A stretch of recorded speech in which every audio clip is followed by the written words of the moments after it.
Olá pessoal, boa tarde. Sou o professor Rafael, da Universidade Federal do Acre, e hoje, mais uma vez, teremos uma live, né, das que a gente tem vindo realizando ao longo desse último mês.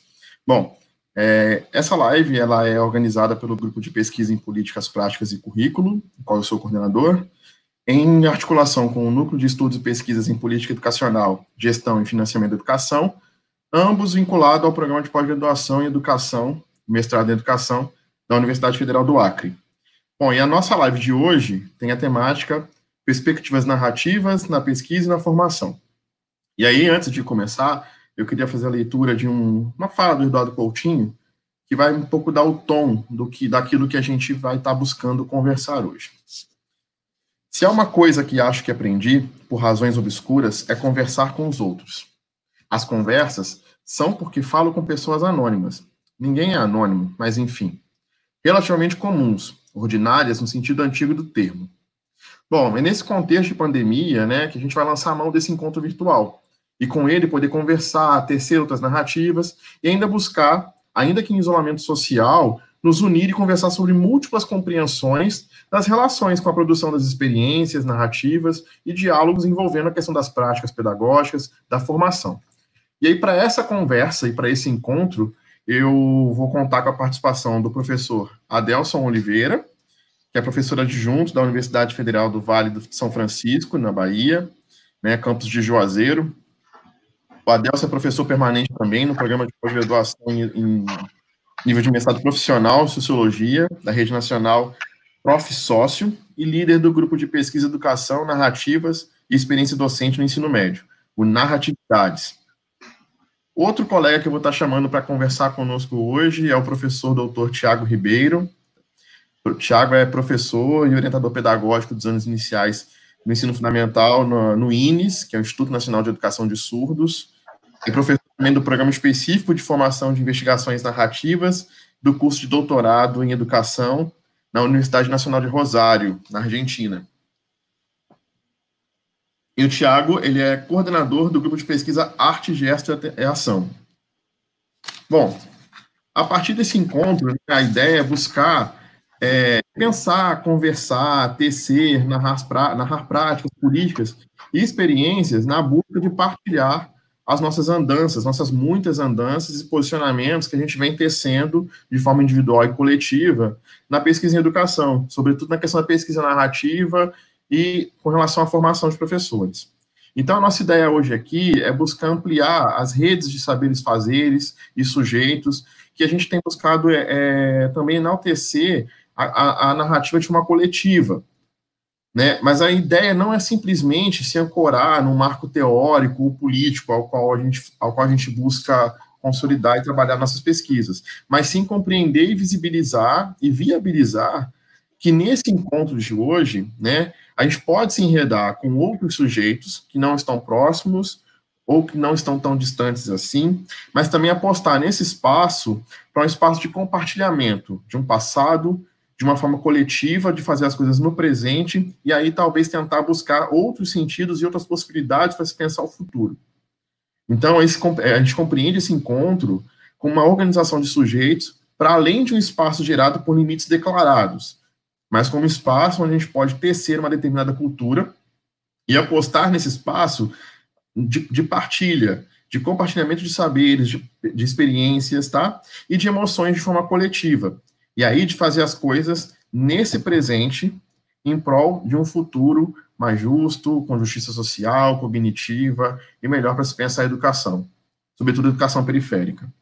Então, assim, a gente compreende a potência desse encontro, né, das emoções e do linguajar que a gente vai estar aqui estabelecendo, como um meio de se pensar no fluxo de vivência que vai sendo estabelecido a partir das rotas de fuga, que é a nossa partilha de experiências que a gente vem tecendo nas pesquisas que desenvolvemos, com base na pesquisa narrativa, na conversa e no encontro, para pensar nessas outras múltiplas redes de conhecimentos que vai estar vagueando, né, vadiando nessa vida cotidiana, desses elementos das políticas que ainda assim buscam prescrever formação, buscam prescrever currículos e práticas. E aí, de forma a organizar a nossa conversa, o nosso encontro, mas deixando claro que no caos, que a ordem reside no caos e vice-versa, eu vou passar a fala para o professor Adelson, que vai fazer a fala dele no primeiro momento, tendo um tempo de 25 a 30 minutos. Na sequência, o Thiago. E aí, todos vocês que vão estar assistindo a live podem participar com comentários, tá? E aí, depois, quando acabar a fala do Thiago, a gente abre para as perguntas. E aí, vocês podem fazer as perguntas no chat do YouTube, que a gente vai botando em tela aqui para poder discutir e conversar. Bom, espero que a gente tenha um encontro muito produtivo, emocionante e cheio de partilha de experiências. E agora deixa a fala com o Adelso.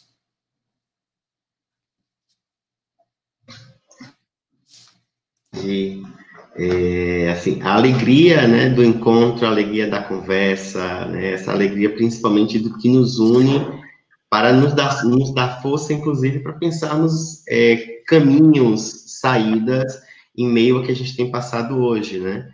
E aí, antes de qualquer fala, só uma coisa que me ocorre, né, e aí, no tempo que eu estava aqui pensando o que dizer hoje, inclusive, o que trazer para essa conversa, na minha memória, né, me remonta o que é que nos faz, inclusive, nos juntarmos. O que é que junta Rafael, Tiago e Adelson para que hoje a gente esteja aqui, né? Então, assim, uma das primeiras questões foi o seguinte, né? Como é que, na busca por um processo de formação, na busca por uma construção, inclusive, primeiro na formação pessoal e depois pensar na formação coletiva, que são dos nossos alunos, na minha formação de doutorado, de repente, eu sou levado a encontrar, mesmo que distantemente, do Rafael, né, por um contato, né, que me leva, que me encaminha para Buenos Aires para fazer um doutorado sanduíche. Nessa ida para Buenos Aires, de repente, no meio do caminho, quem é que chega em Buenos Aires? Tiago, que chega, um outro movimento de encontro, né? E a gente começa a tecer as nossas narrativas, a construir, inclusive, nossos movimentos de pesquisas a partir daí, né? E numa tentativa de encontro presencial no Rio de Janeiro, na Amped do ano passado, de repente a gente não consegue se encontrar, né? Todo mundo lá. E numa visita ao museu, de repente, quem é que eu dou de cara com o Rafael, né? Então, o que a vida vai nos preparando, o que é que a vida vai nos conduzindo, né, para a gente chegar, inclusive, em outros caminhos. E foi esse movimento que me conduziu a pensar hoje com vocês e a provocar a pensar com vocês hoje esse lugar da narrativa. O lugar da narrativa não apenas como a memória individual, não pensar a narrativa como esse lugar apenas que mora na cabeça e no corpo e no jeito de viver de cada pessoa, mas na narrativa com essa perspectiva movente, na narrativa como esse processo de envolvimento, de construção e principalmente de estabelecimento de sentidos e emoções. Essencialmente isso. Né? Estabelecimento de sentidos e emoções. E que não podemos pensar em formação, não podemos pensar em pesquisa, em aprendizado, sem descolando dessa perspectiva do sentido e da emoção. Né? Então, é muito mais do que simplesmente um encontro. Né? É também aqui uma constituição de movimentos, de redes de aprendizagens que vão se fazendo coletivamente. Então, isso aqui me deixa muito feliz. Bom, dito isso, da gente, então, começar a falar um pouco, né, do que é que, de fato, como o Rafael traz, né, que nos objetiva fazer essa conversa, né? Eu hoje, pensando aqui no caminho, né, que traçaria para fazer essa fala, né, e puxar essa conversa, eu não sei vocês, mas eu fui por muito tempo, inclusive, movido pela fotografia, né? E é onde entra o lugar da história e da narrativa. Eu já fui fotógrafo na minha vida. A fotografia, ela era o que me movimentava. A fotografia era o que possibilitava, inclusive, claro, na época não era a minha alimentação, porque eu morava com os meus pais, mas a fotografia era o que me movimentava no sentido de ter um lugar de referência de construção na sociedade. Então, é esse movimento que me faz chegar aqui, né? E aí, me fazer chegar aqui é lembrar, né? E aí eu trago do lembrar como primeiro princípio aí da construção da narrativa, de lembrar de aspectos que nos movimentam, de aspectos que nos mobilizam. E aí eu fui instigado a trazer, na verdade, um conjunto de 4 fotografias. As 2 primeiras fotografias são essas, que remontam à minha entrada no processo formativo, ainda enquanto estudante, em Sítio do Quinto, em uma cidade do interior da Bahia, em uma cidade com um número de habitantes muito pequeno, mas que era a partir dali que se constituía o sujeito narrador, o sujeito pesquisador, o profissional da educação, a docência que nascia, que se inspirava ali na minha vida. Era esse movimento, e que acredito que quem está aqui, que é da década de 80, pelo menos, vai lembrar muito dessas imagens que estão aqui, né? Que aparecia e a gente tinha lá essa foto para nos movimentar. Claro, tinha por trás disso um mecanismo muito mais voltado para a questão comercial. Mas dentro dessa perspectiva, você consegue enxergar uma outra questão aqui, que é o lugar mesmo da lembrança, e essa lembrança que vai caracterizando aí você enquanto sujeito, enquanto pessoa, né? Então, assim, claro, se vocês olham para essas fotos hoje, assim, meu Deus, o que é que o tempo fez com essa pessoa, com esse rostinho tão bonito, que era aqui todo pequenininho, né? Mas, assim, é o que a vida vem nos fazendo.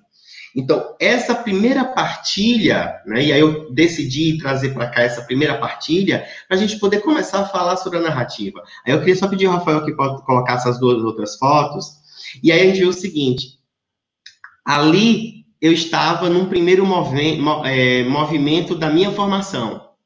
Aqui eu apresento outro movimento da minha formação. Não sei se vocês conseguem enxergar, mas no cantinho direito, na primeira foto, lá de camisa cinza, aquele lá sou eu, fazendo o meu estágio no magistério, e aqui é a minha turma de estágio. Hoje, se eu volto na minha cidade, quando eu olho para essas criaturinhas, a maioria já tem filhos, já tem vida, já tem uma formação acadêmica, né, e tem se constituído. Do outro lado, se vocês observam, sou eu ali de camisa vermelha, já num outro movimento, que é um movimento da profissão.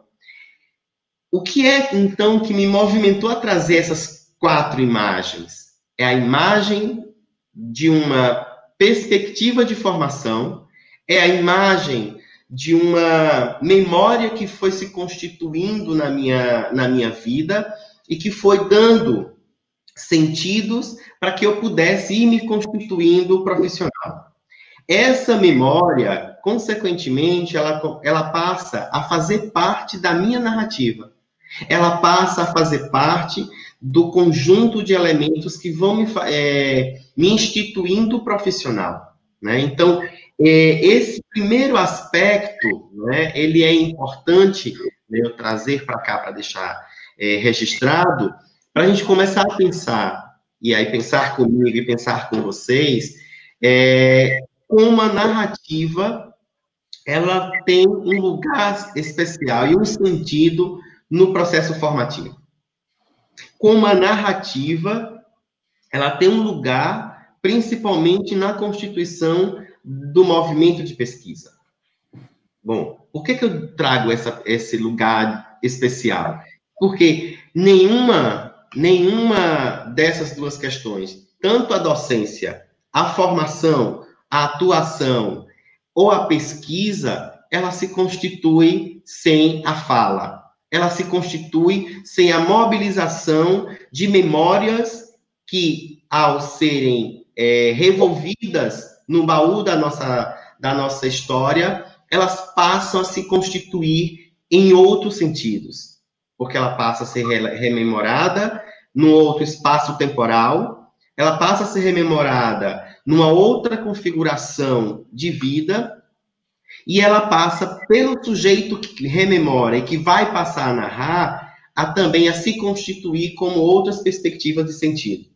Ela vai se constituindo aí como outros sentidos que vão se configurando, vão se estabelecendo no movimento que é provocado para essa narrativa, tá? Então, essa construção, né, essa constituição e essa coxa de detalhes que vão se formando na vida das pessoas, elas passam também a instituir nesse sujeito a condição de pensar o que eles são e como estão fazendo. Como estão fazendo para trabalhar, como estão fazendo para ser quem eles são. Então, existe toda uma configuração que se estabelece nesse movimento da memória para chegar a refletir nesse, digamos, nesse processo que é o ato formativo, que é o ato da pesquisa. Então, de modo geral, a narrativa, ela vai se instituindo, ela vai se configurando nesse lugar, não apenas, digamos, de você se relaborar sentidos, mas ele vai se instituindo também num movimento que é da ressignificação, da reconstrução desses movimentos no ato de vida e de formação dos sujeitos que o fazem. Ou seja, esses sentidos que passamos a trazer ao reconstruirmos a nossa memória e estabelecermos ela numa narrativa, e aí a narrativa, seja ela escrita, seja ela gravada, ou seja ela reflexionada, refletida a partir de uma imagem que ela é trazida à tona, ela vai dando outros contornos para que o sujeito que narra também comece a enxergar e a enxergar o seu movimento. Por que eu trago inicialmente tudo isso? Para poder fazer um link com o que foi me instituindo pesquisador narrativo. Para fazer um link com o que foi me instituindo como o professor, o pesquisador, que toma a narrativa como centralidade do seu processo profissional, do seu processo de vida.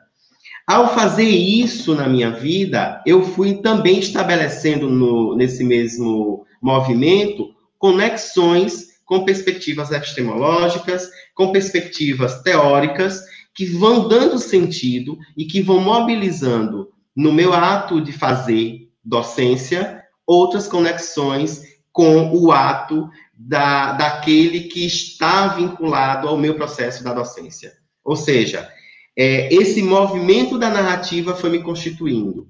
Esse movimento de narrar-se foi me constituindo e me fazendo pensar e repensar o lugar da sala de aula, o lugar da educação, o lugar da escola, o lugar da sociedade.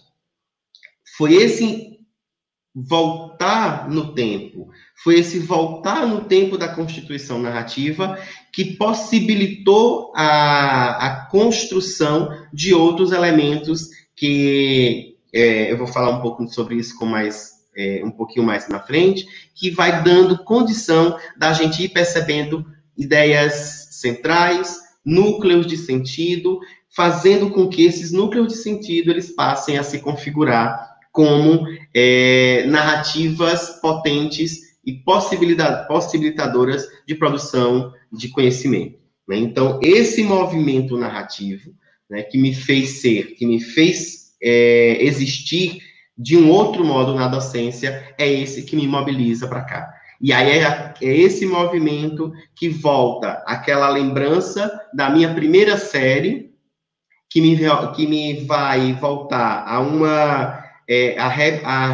a revirar o meu baú de memórias, a encontrar um boletim da terceira série e que me vai fazer chegar no meu processo formativo inicial para a docência, enquanto estagiário no magistério e depois docente. Então, esse movimento que eu fiz hoje para construir essa fala e provocar esses elementos para a nossa conversa, eles se instituem e se fortalecem, principalmente quando a gente começa a vinculá-los num processo essencialmente epistemológico, num processo essencialmente da constituição, da valorização dos saberes que nascem dali, que nascem desse universo. tá? Então, esse Adelson que fala hoje, ele foi marcado por essas experiências, ele foi marcado, esse Adelson, eu hoje, fui marcado por esse conjunto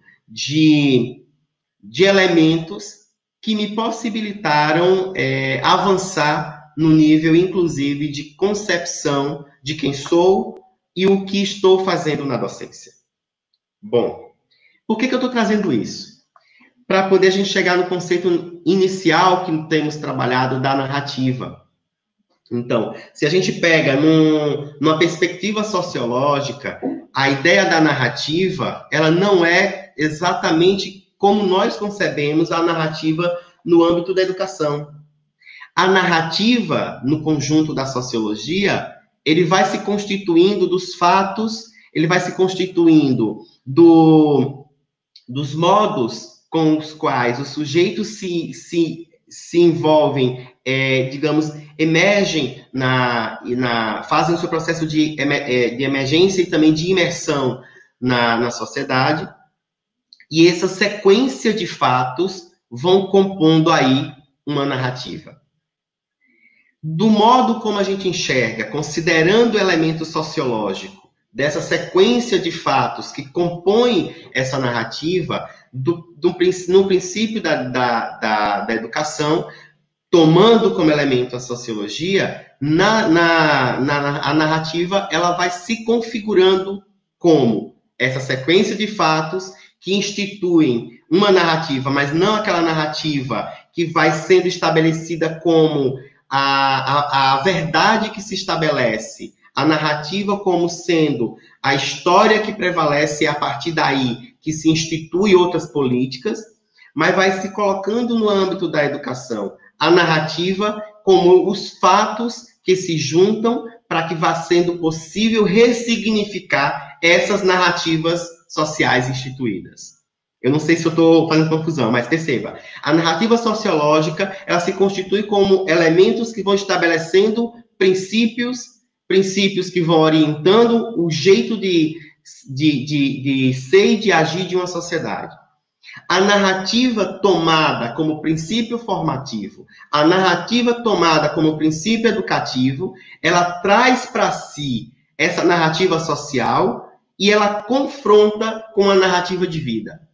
Ela confronta essa narrativa social com essa narrativa constituída do jeito de ser, do jeito de se construir sujeito na sociedade, do jeito de se instituir pessoas, de se instituir possibilidades dentro de determinados universos e determinadas, principalmente, conjuntos sociais. É essa constituição, e é que a gente vai tomando, por exemplo, como princípios do que Pinault vem construindo dentro da própria perspectiva da história de vida no ambiente da educação, trazendo a narrativa à tona como processo formativo para esse lugar da constituição social, né? Então, da constituição do sujeito dentro do arcabouço educativo. E aí, essa reflexão que Pinault vem trazendo, né, que é um dos teóricos que provocam aí a pensar a história de vida e a narrativa de vida como possibilidade de se constituir processo formativo no âmbito educacional. A partir disso, a gente também vai tomando como sujeito, a partir de uma perspectiva de uma corrente francesa, da Marie-Christine Jossot, da Delory Monberger, que vai trabalhando esses princípios da biografização, da biografia de si, da autobiografia como possibilidade de formação e os sujeitos educacionais que vão se constituindo nesse lugar. Então, esse princípio epistemológico, alinhado ao princípio sociológico, principalmente quando se trata da etnossociologia que Daniel Berthaud vai evocar para a gente construir esse lugar da narrativa, é o que nos possibilita não apenas tratar a narrativa como uma história que alguém conta, mas é tratar a narrativa como uma história que alguém conta, mas está implícito na história que alguém conta sentidos, possibilidades e saberes.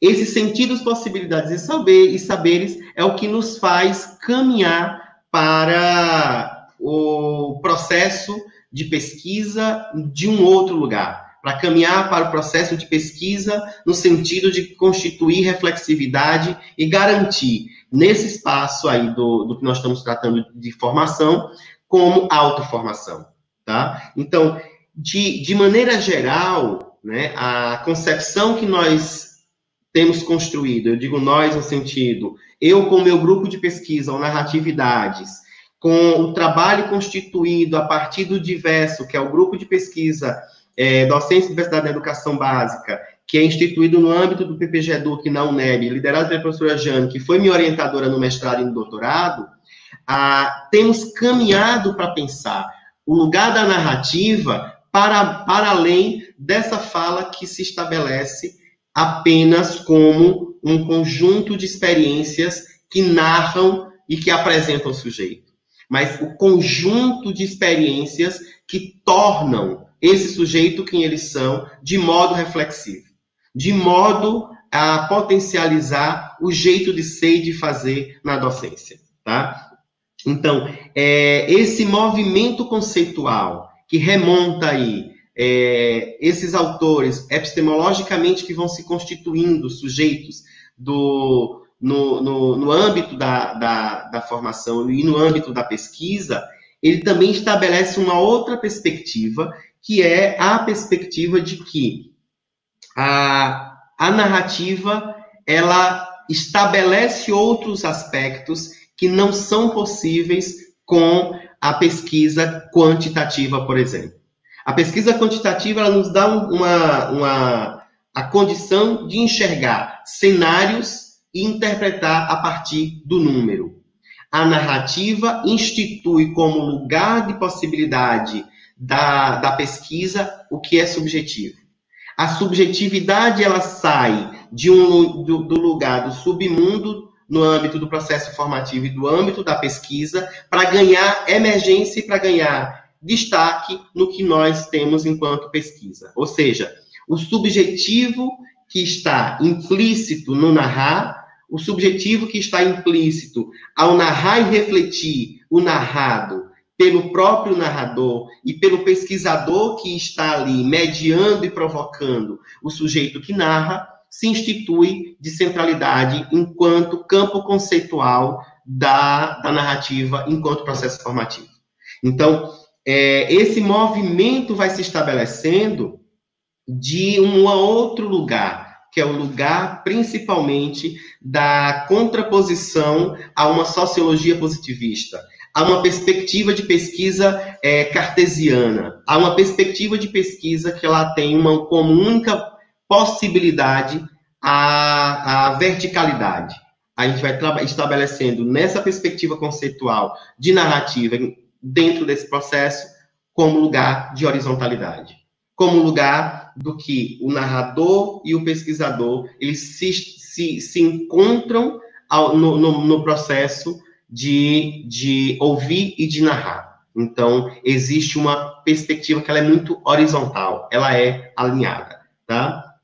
Bem, nesse sentido, eu particularmente enxergo como possibilidades formativas, como possibilidade, principalmente para o campo da pesquisa, com o uso da narrativa, considerando que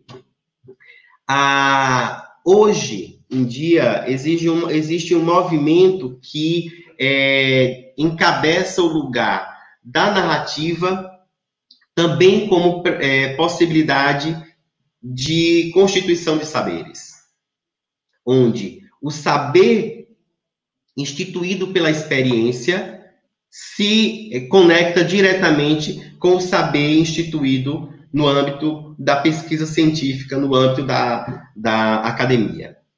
A narrativa, ela se constitui como possibilidade formativa numa via de mão dupla. Por que ela se constitui como possibilidade formativa numa via de mão dupla? Porque ela vai dialogar diretamente com dois movimentos. O primeiro movimento é o sujeito, ao ser provocado a narrar, ele volta a pensar no que ele fez. Ao pensar no que ele fez, no que ele viveu, e que se torna uma experiência instituída, vai também se constituindo, se instituindo outros aspectos que são inerentes a esse movimento reflexivo, que é condições de se estabelecer outras formas de pensar, outras formas de agir diante daquilo que foi feito. Ou seja, institui-se nesse movimento de pensar sobre o feito o que é significativo, o que é, inclusive, possível e o que é condição, inclusive, para se repensar e se reestabelecer outros movimentos educativos. Então, a possibilidade de se garantir, a partir da narrativa, a condição de saber está instituída nesse lugar. Então, é importante ter claro que a narrativa, ela não é tomada apenas como mero aspecto analítico do pesquisador. Mas a narrativa, ela institui essencialmente, e aí a gente vai tomar como reflexão os escritos de Jossô, a gente vai tomar como reflexão os escritos de Passege, de Eliseu Clementino, da própria UNEB, que tem feito esse movimento no caso da Jane Rios, no caso da Carmen Sanches na UERJ, na Unirio. Então, existem outros aspectos aqui no Brasil, outros autores principalmente, que têm tomado essa narrativa como possibilidade formativa. E essa possibilidade formativa no sentido de que a própria narrativa forma o sujeito que narra. Então, essa condição de narrador, ao mesmo tempo de reflexivo daquilo que se narra, institui nesse lugar uma perspectiva formativa. E aí, como é que isso desencadeia, por exemplo, nos cursos de formação de professores? Como é que isso desencadeia na ação da docência no seu cotidiano? Como é que isso desencadeia no âmbito da experiência e na modificação do jeito de se fazer pesquisa no Brasil e no mundo? E aí a gente vai, principalmente, o que eu, enquanto pesquisador, tenho feito, tenho alicerçado essa discussão, principalmente nos debates decoloniais, nos debates da epistemologia do Sul, que coloca em evidência outros lugares de pesquisa e outras possibilidades de se fazer pesquisa, e se fazer pesquisa como um movimento formativo. Não apenas a pesquisa para instituir outras prerrogativas teóricas, mas uma condição de fazer pesquisa em que a teoria ela se constitui no movimento da pesquisa em diálogo com o sujeito que está contribuindo, colaborando, e o pesquisador. Ao mesmo tempo, pensar isso no âmbito da sala de aula, pensar isso no chão da sala de aula, como o professor que dialoga com o que sabe, que aprendeu na universidade, com o que a realidade e o contexto da sua escola lhe apresenta e com o que os seus alunos lhe demandam. Então, percebam, a narrativa ela é formativa no sentido de estabelecer essa conexão entre o que eu aprendi e o que eu faço. De estabelecer essa conexão entre o que Paulo Freire nos provoca em Pedagogia da Autonomia, quando ele diz que não há prática sem teoria e nem teoria sem prática. Essa conexão ela é estabelecida ao utilizar a narrativa como fio que conduz esse processo reflexivo. Né? Então, é isso que tem movimentado principalmente o meu modo de ser e o meu modo de fazer. E aí, até para poder ir fechando a minha fala, o que é que isso me provoca e o que é que eu tenho feito hoje? Né? Então, a minha primeira entrada no universo da pesquisa narrativa, ela foi com jovens rurais, numa perspectiva de discutir com eles, em sua trajetória de vida e formação, o lugar da identidade. Como eles vão se constituindo sujeitos do rural, como eles vão se constituindo sujeitos e interpelados por uma discussão, inclusive, de uma política de campo, de campesinato, dentro de um lugar ainda considerado para ele como roça, como caatinga, como sertão, mas não necessariamente como campo, como se pensa. Então, como ele vai se constituindo o sujeito? E como é que a escola enxerga isso e institui no seu movimento de educação, no seu movimento de formação? Quais são os aspectos que aproximam e que distanciam? E foi possível fazer isso com a narrativa. A narrativa desses jovens me trouxe conhecimento suficiente naquele momento para instituir no movimento da pesquisa uma inferência de dizer que, enquanto não aproximarmos a escola da família e da comunidade que esses sujeitos vivem, considerando seus processos formativos, a gente não consegue chegar, principalmente na condição de sujeitos aprendentes, de sujeitos que querem se formar e se constituir outros sujeitos naquele espaço, principalmente no espaço das ruralidades. E aí, nesse movimento, eu venho para uma outra perspectiva que é mais recente, que é utilizar como dispositivo de mobilização da narrativa a documentação narrativa de experiências pedagógicas. Foi esse lugar da documentação narrativa que aproximou o Tiago e o Rafael da minha vida profissão, da minha vida formação. A documentação narrativa me possibilitou enxergar que a narrativa que esses professores fazem, elas são recheadas de saberes, e saberes esses que a universidade ainda não valida, que saberes que, numa política de conhecimento endurecida, eles não são considerados como válidos. Mas, a partir do movimento da documentação narrativa, esses saberes vieram à tona. Esses conhecimentos vão aparecendo como forma de retomar um lugar de repensar a docência e de repensar o processo de formação desses profissionais que vão para a docência na educação básica. Ou seja, a universidade ela precisa considerar o saber legítimo instituído no chão da escola para, a partir daí, reconstruir o seu lugar de formação, o seu lugar de currículo e o seu lugar, principalmente, de constituição da formação de profissionais, de formação de professores que vão para a docência. E aí eu queria, com tudo isso, e aí, assim, claro, até por conta do tempo que o Rafael me deu aqui para falar, eu queria finalizar com um trecho de uma das narrativas documentadas por esses professores, que nasceu na minha pesquisa de doutorado. Aqui não é a minha pesquisa de doutorado, mas é o que dá condição de que a minha tese nasça. São as narrativas que esses professores narraram, refletiram, comentaram, reconstruíram para que a gente pudesse chegar ao que a gente tem hoje, que é um documento narrativo, que é a partir desse documento que a gente consegue, então, dialogar diretamente com processos formativos. Processos esses que se instituem como processos instituídos como hegemônicos, mas que passam a ter outra condição de reflexão quando a gente institui essas narrativas como possibilidades outras de política de conhecimento.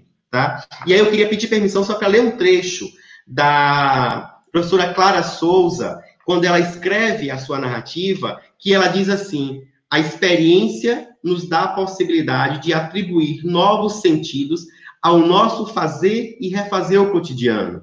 Como nos falara outrora Jorge Larossa, a experiência é o que nos acontece e nos eleva a repensar os passos do acontecido, lançando-nos a oportunidade de formar e transformar nossas práticas, dando novos sentidos. E aí ela vai encerrando isso daqui na sua narrativa, onde ela diz assim: qual o caminho que escolhi na reconstrução de um currículo? Estudar e escutar, experienciar a realidade que me envolve e do que é trazido por cada pessoa que ali torna a escola como espaço do diálogo e não mais como transmissão apenas de conhecimento. Então, percebam, a narrativa ela não é simplesmente um conjunto de palavras que saem da boca de uma pessoa, mas é um conjunto de conhecimentos refletidos e com possibilidade de reflexo na narrativa e na prática do outro. Bom, por enquanto é isso. Obrigado. Bom, obrigado, Adelson. Eu gostaria agora, de forma, através da live, de desculpas ao professor Gilberto e toda a comunidade surda. De fato, é uma falha nossa não ter um intérprete de Libras nesse momento. para que a live fique acessível. Essa, se não me engano, é a quarta live que a gente organiza, e a gente, ontem na live de ontem, eu estava pensando sobre isso, mas aí agora, assim, para as próximas, a gente vai se atentar a essa questão, e de fato, tentar garantir a presença de um intérprete de Libras, para que aí, de fato, a live, ela possa, a conversa, aquilo que a gente está discutindo, possa chegar a todos, né, de uma forma ampla e restrita, e de forma a tocar e experienciar outros movimentos. Então, peço desculpas pela ausência do intérprete de Libras, e a gente fica com esse alerta de, na próxima, garantir a presença de um profissional desse porte para nos auxiliar.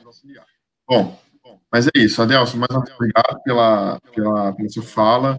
Tem várias coisas que eu anotei aqui para a gente conversar depois. De fato, foi um encontro que a gente encontros e desencontros que a gente vem tendo desde 2015, mais ou menos, quando a gente se conheceu, mas que, de certa maneira, vem nesse movimento de encontrar e pensar a pesquisa, pensar a narrativa, pensar a educação, a gente consegue se conectar e conversar sempre sobre os aspectos. E esse momento, acho que é um momento que, de fato, a gente conseguiu reunir os três, ainda que numa live. Bom, vou passar a fala para o Thiago, que aí agora ele vai ter seus comentários dele, fazer a exposição dele, e aí no final da fala do Thiago, a gente abre para pergunta, para conversa, enfim. Thiago, vai lá. Obrigado. Boa tarde a todos, né? A todas e a todas.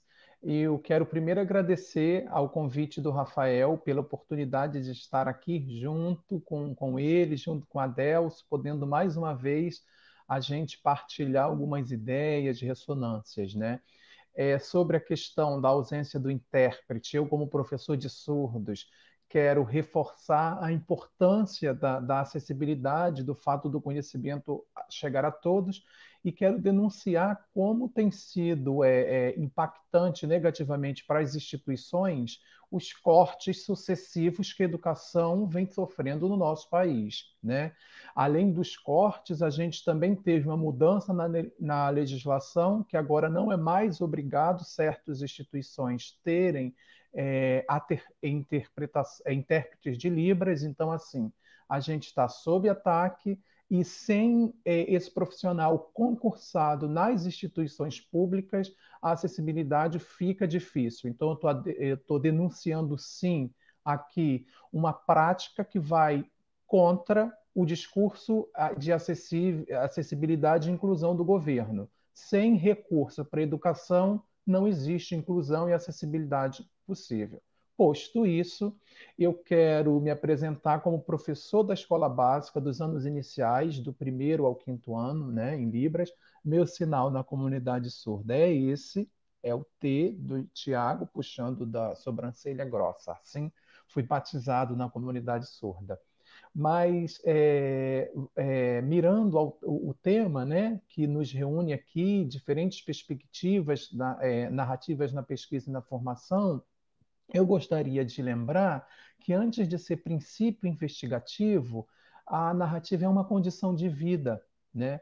Ailton Krenak, indígena brasileiro, autor de alguns livros já, no seu livro Ideias para Adiar o Fim do Mundo, ele, né, nos fala da narrativa como essa força vital, como a possibilidade de gerar e de partilhar memória, biografia, existências, modos de vidas, né? Na conversa com Ailton Krenak, eu gosto de pensar a narrativa como artesania de si, né? E aí a gente pode pensar, e eu gostaria bastante de chamar isso a atenção, a gente pode pensar com os europeus, mas sem os europeus também se pensa, né? Tiago, eu penso que o som está muito baixo. Acho que você está longe do microfone, algo assim. Melhorou agora? Melhorou? Acho que sim. Melhorou? Então eu vou falar assim né, com isso na mão para ver se melhora. Eu não sei até que ponto eu não fui ouvido, mas eu gostaria de retomar na seguinte ideia: na narrativa como potência, né, de vida, e nas ideias que o Ailton Krenak me convida a pensar. O Ailton Krenak, nosso epistemólogo indígena, que diz da narrativa como isso, de manter a memória viva, de manter, né, a cultura viva, de manter nossos corpos vivos, existindo na medida em que nos possibilita narrá-los, né? E aí, o Adelson tinha falado de alguns nomes, e aí eu gosto de compartilhar alguns nomes no sentido de generosidade com o outro que escuta também, porque a gente vai compartilhando nossas bibliotecas, compartilhando aquelas pessoas a quem damos as mãos nessa rede que vamos tecendo de leitura, de estudo. Então, assim, a Maria da Conceição Passege, o Eliseu, a Carmen Sanches, o grupo, né, o Grupal, falar lá na UF, Regina Leite Garcia, Maria Tereza Esteban, a Nilda Alves na UERJ, Inês Barbosa, enfim, é todo um grupo, e se a gente for nomear, tem muita gente em todos os estados, tem o Guilherme Toledo lá na Unicamp, né? A gente vai se formando também na conversa com muitos outros que estão aí antes de nós, que já receberam outras heranças e vão sendo fielmente infiéis a essas heranças para poder também ir colocando sua singularidade, seu ponto de vista, desde a sua experiência, desde a sua vivência no mundo, né?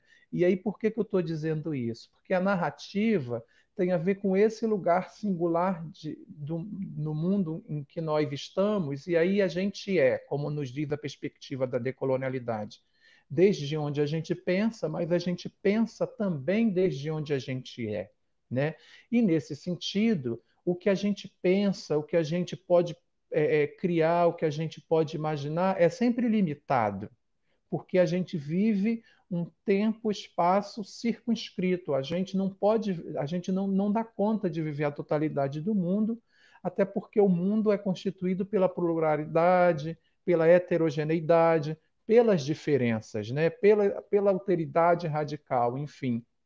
E aí, eu li outro dia um texto da Luciana Osteto no livro Pesquisa, Alteridade e Experiência, muito bonito, em que ela diz. Rafa, quer falar?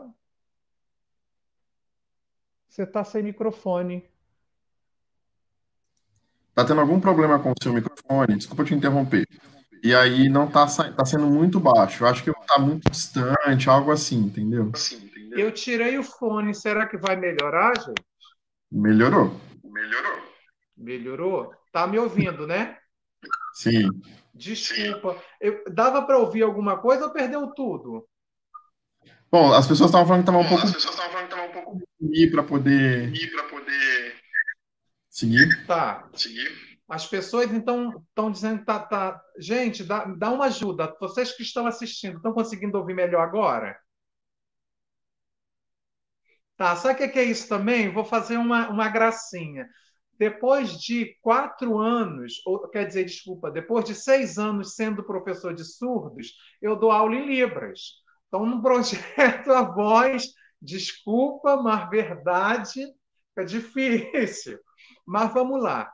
Então, eu quero fazer o seguinte: eu não vou retomar tudo, porque a conversa é isso, a conversa é um acontecimento, a situação de fala, a narrativa, é um acontecimento da ordem do encontro, seja ele presencial, seja ele virtual, né? Estamos aqui no virtual, nessa conversação, e aconteceu isso. E aí o que eu quero dizer para vocês?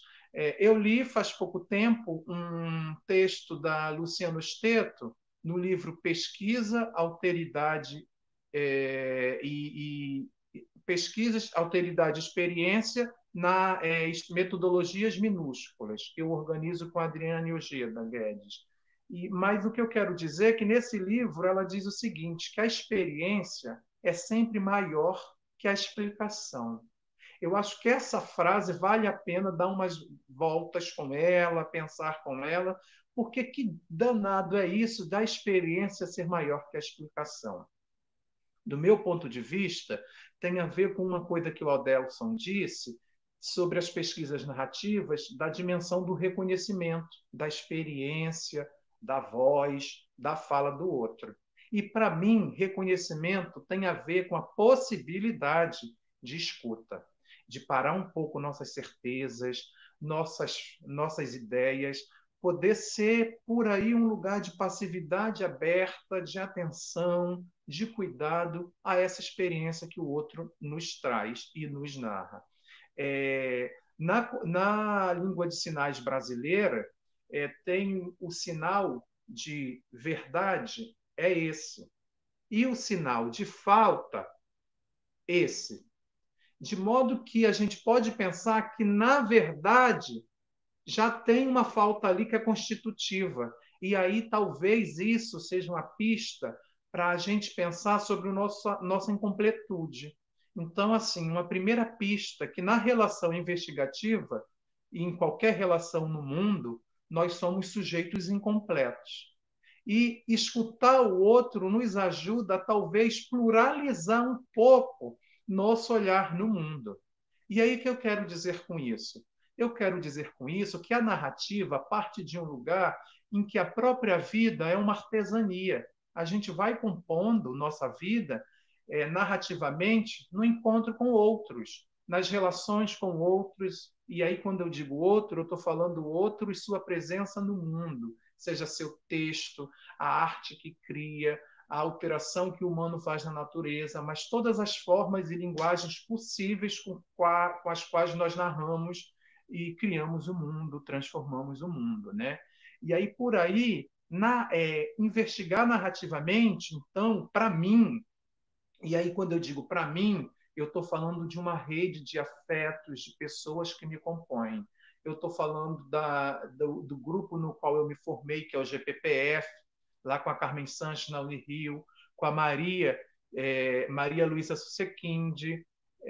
Eu estou falando de Nilda Alves, de Regina Leite Garcia, de Jorge Larossa, de Carlos Sclia, de Daniel Soares, de Luiz Porta, da Luciana Osteto, que foi a autora dessa frase, que a experiência é sempre maior que a explicação, né? Eu estou trazendo essa rede de pessoas e muitas outras que estão de fora, mas é para chamar a atenção que pensar por si é pensar com o outro, como diz o Vanderlei Geraldi. Essa frase não é minha, é uma frase linda, mas é do Vanderlei Geraldi, e eu acredito muito nisso. Pensar por si é pensar com o outro. A gente só nos formamos quem estamos sendo porque estamos numa relação cotidiana com o outro, né? E o que nos abre de possibilidades essa relação, esse encontro com o outro, né? Para mim, é a pluralização de nossos olhares, a pluralização sobre o próprio mundo, a possibilidade de enxergar mundos plurais dentro desse mundo singular que nós vivemos. Então, se eu tivesse que traduzir em uma frase por que a narrativa, porque a narrativa ajuda a polinizar modos e formas afirmativas e bonitas de vida. O que eu quero dizer com isso? Através da narrativa, eu posso me dar conta de que o mundo é muito mais plural, muito mais amplo do que eu acredito que seja. Vou partilhar rapidinho uma história que eu ouvi de Inês Barbosa. A gente estava participando de uma mesa juntos e ela contou de uma pesquisadora lá no Instituto Benjamin Constant, uma instituição de ensino de cegos aqui no Rio de Janeiro. E uma criança cega se aproxima da professora que está fazendo a pesquisa e pergunta se a professora consegue enxergar a outra sala. A professora não entende muito bem, e pergunta: como assim a outra sala do outro lado? Se eu for lá, aí a criança diz: não, daqui você consegue ver através da parede? E a professora: não, conseguir ver através da parede, que coisa estranha, né? Para nós que somos videntes, que vemos. E a criança diz: pois eu consigo, e narra toda a outra sala, a criança cega. Por quê? Para o cego, a visão, o enxergar tem a ver com ocupar o espaço, com conhecer aquele espaço, com ter intimidade corporal e física com aquele espaço. É uma outra forma de ver. E eu estou querendo lançar mão dessa metáfora porque a narrativa nos convida e nos convoca a enxergar através das paredes. a sair desse lugar de visão que nós estamos acostumados e a enxergar outras possibilidades. E aí a gente precisa de um cuidado com isso, que o Adelso chamou muito atenção. Não é que a narrativa esteja ao lado da verdade. A narrativa está ao lado da experiência verdadeira. O que eu quero dizer com isso? É que as formas de dar sentido ao mundo são singulares, mas com experiência verdadeira eu quero dizer que a narrativa carrega um oceano de afetos, de sentidos, de saberes, de conhecimentos que são tecidos coletivamente, sim, mas são do sujeito, são singulares, são únicas e irrepetíveis no mundo. E aí eu gostaria de ler um pequeno parágrafo meu que eu escrevi pensando na nossa conversa, que é assim: uma narrativa não está jamais colada com a verdade, porque esta não está dada, senão a de ser construída na própria narração. Tampouco ela, a narrativa, está de mãos dadas com a mentira. Antes, tem a ver com a invenção, com a abertura de uma vida, com o exercício de narrar-se e constituir-se na narração. E o que não existe é uma possibilidade de vir a ser. Em outras palavras, é a possibilidade de que, do mundo e dos textos e histórias que recebemos, façamos outra coisa.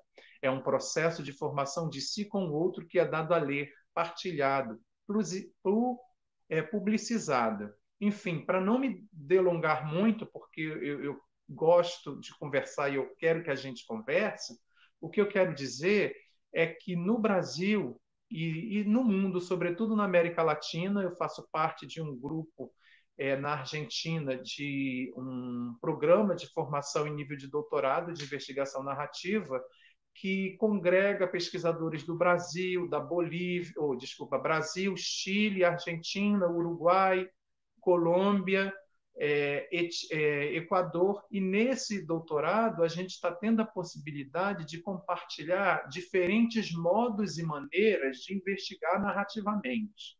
A gente tem diferentes perspectivas, diferentes referenciais teóricos, porém a aposta comum de que a experiência do outro vale a pena ser narrada, é potente, é produção, é potência e precisa ser escutada.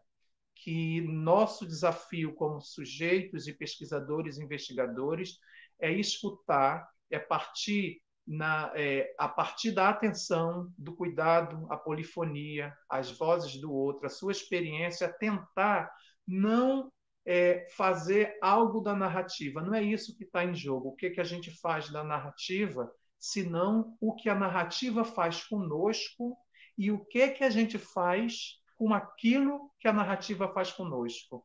O que eu quero dizer? Que numa perspectiva narrativa, investigar é investigar-se também, né? Por isso nós temos, né, há algum tempo, quando eu digo nós, um grupo de pesquisadores que se auto-intitulam pesquisadores com os cotidianos aqui no Brasil, a gente tem investido na conversa. Inclusive eu, o Rafael, né, Rafael, a gente participa de um livro que se chama Conversa como Metodologia de Pesquisa, por que não?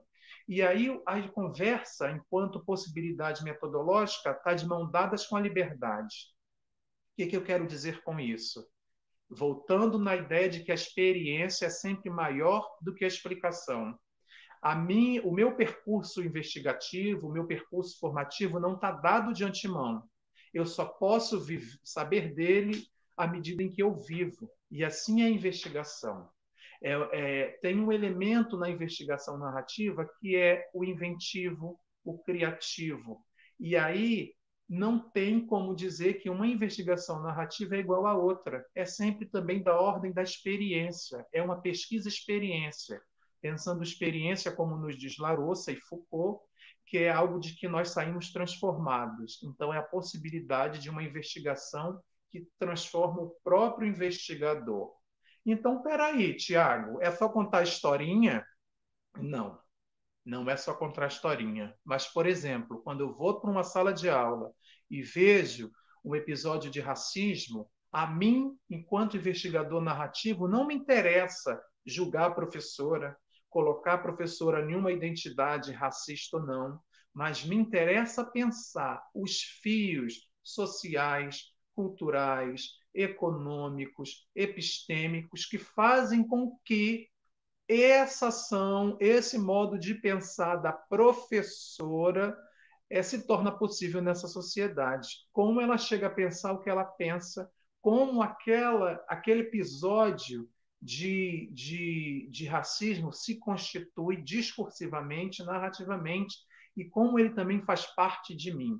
Para encerrar minha fala, eu vou chamar aqui Grada Quilomba, que diz que não se trata da gente perguntar se a gente é racista ou não, senão de se perguntar onde está nosso racismo. E aí, para encerrar minha fala, eu vou perguntar: onde estão nossos preconceitos? Quais são nossos preconceitos? De que forma habitar uma investigação em que nossos preconceitos já não digam de antemão o que a gente vai ver? Porque é preciso ir além da nossa forma habitual de ver e tentar enxergar e escutar o outro também. Acredito que esse é o desafio da conversa e da narrativa. Bom, Thiago, obrigado pela exposição. Também concordo e acredito que a conversa, a narrativa, ela traz uma potência muito grande. O livro que o Thiago citou é esse livro aqui. Não sei se está focando, né? Mas, enfim, a gente pode deixar depois na descrição do vídeo. Tá, focou bem.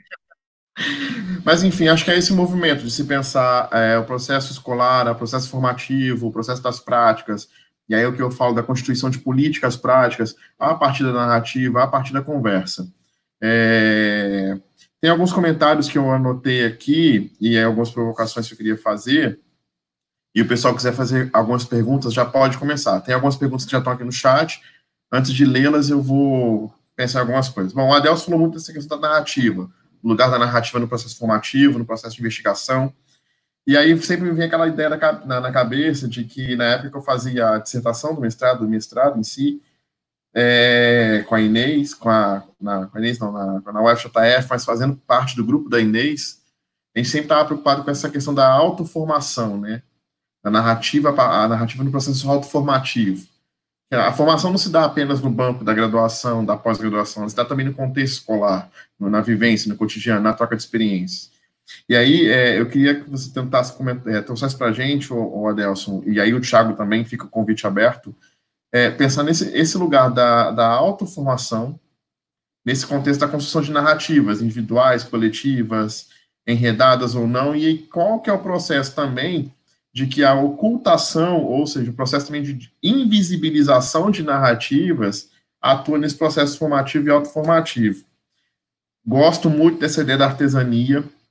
Eu acho que a gente precisa buscar ainda mais na pesquisa em educação, na pesquisa, e aí no meu caso que eu tenho feito com os currículos, esse processo da artesania, esse processo da bricolagem, daquilo que é colocado para consumo do professor e como ele refaz aquilo. Na tese eu tenho uma história interessante que é com relação aos livros didáticos. A professora fala, eu não uso como ele vem para mim, eu uso de outra forma, ou seja, ela constrói uma outra narrativa, ela constrói um outro uso, ela constrói um outro processo formativo de ensino-aprendizagem de um material que está posto para ela consumir. E que se a gente for parar para pensar hoje, os livros estão vindo já com roteiros de aprendizagem, percursos formativos, enraizados, engessados, no fito de tentar dar aquela ideia do como fazer para o professor algo pronto. Na verdade, o que está lá no cotidiano da escola, no chão da escola, é um acontecimento que vai contrariamente à ideia da prescrição. E aí, o desafio de se pensar nessas questões. E aí, enquanto vocês pensam nisso, eu vou resgatar uma pergunta aqui, que é a primeira, que o Gilberto fez, tá? O Gilberto pergunta, como estabelecer essa conexão entre o que os professores de todos os níveis de ensino aprendem e fazem em suas práticas no contexto de ensino remoto? Sim, porque a gente tem agora aqui outras narrativas remotas, narrativas online, narrativas, né? E a Daniele, ela faz uma outra pergunta também. Ela vem trazer como poderíamos trabalhar... O Thiago caiu, mas ele já volta, tá, gente? Internet.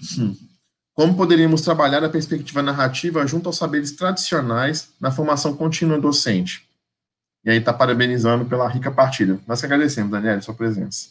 Tem outras perguntas aqui, mas vamos ficar com esse bloco agora, até o Thiago conseguir voltar para a live, e aí vou passar a fala para o Adelso fazer os comentários dele e responder as perguntas. Ok. Então, assim, nesses encontros, na verdade, assim, a gente geralmente quer falar muito mais, só que a gente não tem um tempo, né, que nos possibilite falar muito mais. E aí, às vezes, nós começamos a trazer coisas que abrem outras brechas, né, para a gente conversar. E isso está no campo da reflexão que o Rafael aponta, no campo do processo de constituição da autoformação, né? Na minha tese, essa é a participação de Meg está concordando com o que a gente está discutindo aqui, tá? Na verdade, o que acontece? Voltando para cá. Na minha tese, um dos capítulos, eu acredito que é o último capítulo da minha tese, eu vou escrever exatamente sobre esse lugar da autoformação, ou da constituição de um processo autoformativo a partir da narrativa. E de uma narrativa que é individual e de uma narrativa que também é coletiva. Então, eu vou fazer eu faço ali uma série de reflexões sobre esse universo. E essas reflexões instituídas a partir do trabalho de narrar a sua experiência, dar essa narrativa depois de um processo escrito, de só falar, mas de escrever a narrativa, dar-se a ler, como nos provoca Larossa, que quando ele vem nos provocar para a questão da experiência, uma das coisas que coloca bom a gente ter uma ideia muito clara que difere informação e comunicação, né? E essa informação e comunicação, o que ela provoca no termo no sentido da experiência, né? Então, é importante considerar esses elementos, e aí eu vou trazer essa constituição da narrativa, né, individual, ao ser narrada, ao ser escrita, dada para a leitura, comentada e reescrita, como esse processo autoformativo e coformativo. E aí, recentemente, eu dialogava com o professor Daniel Soares, que é da UBA, inclusive ele que institui, ele que vai provocando e experimentando na Argentina o lugar da documentação narrativa como experiência, como dispositivo de pesquisa, como dispositivo de pesquisa, formação, ação. A gente trazia uma outra perspectiva que é o lugar da autoformação, da coformação e da conformação.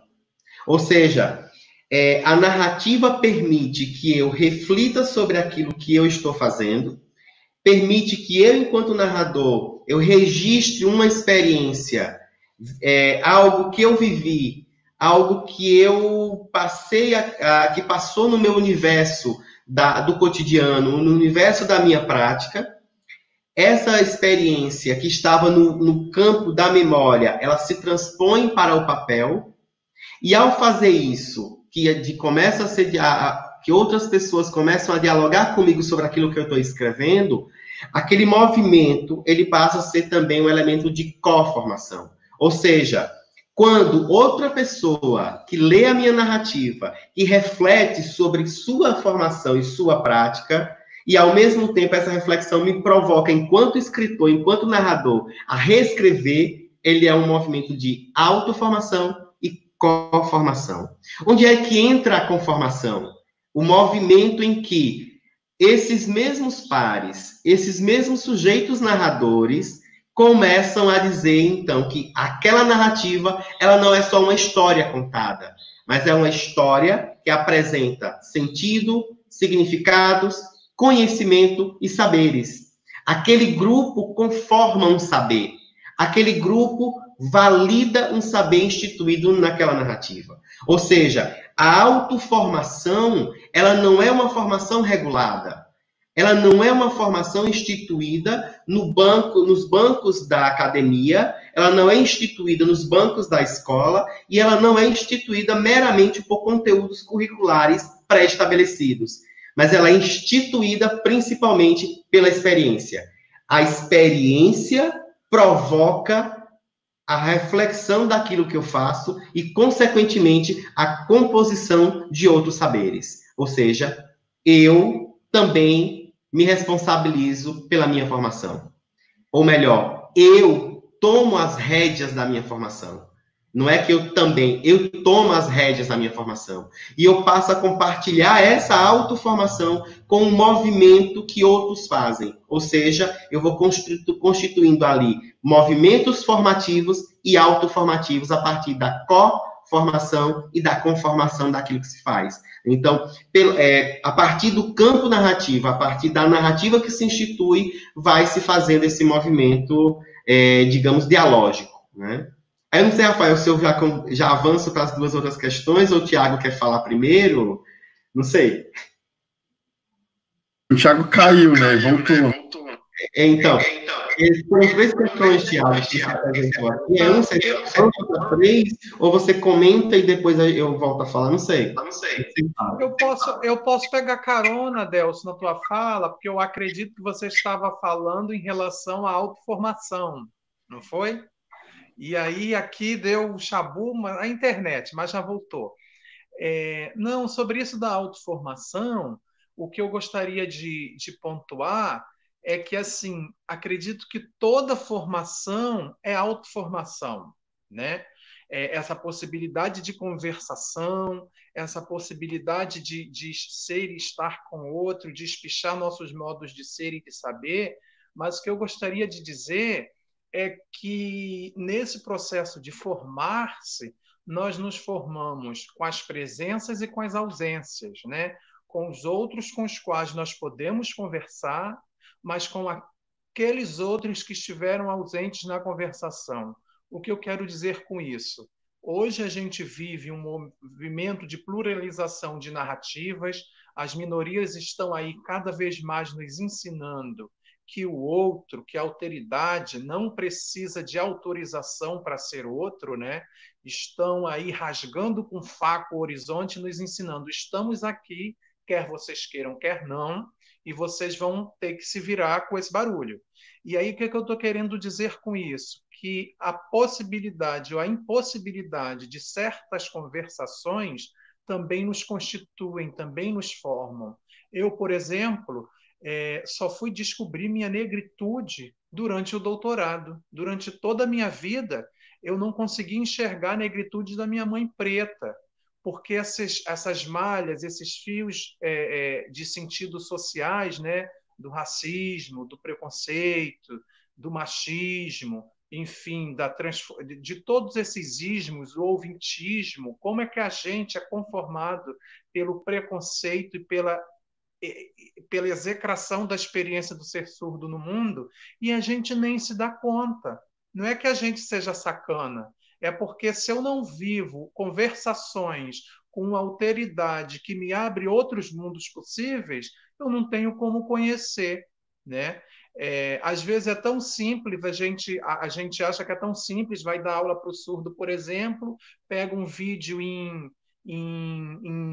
com tradução em Libras e coloca lá. Aí, como essa marquinha do StreamYards que a gente tem aqui do lado, eu tinha uma marquinha lá do vídeo que eu fui mostrar para o aluno, e ele me perguntou o que era aquilo. Eu falei, não é nada não, pode ficar tranquilo, porque não tinha nada a ver com o vídeo. E no final da aula ele falou, professor, eu queria tanto saber o que era nada. Ou seja, sem esse encontro, confronto, que não é só harmonia, a conversa é tensão, é desencontro também.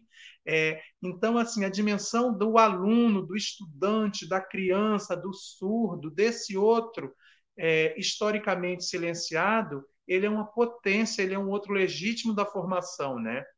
Então, na autoformação docente, o estudante é um outro também legítimo. Na autoformação do pesquisador, aquele outro que foi historicamente construído como objeto, silenciado, ele faz com que nossa investigação seja viva, quer dizer, ele possibilita, né?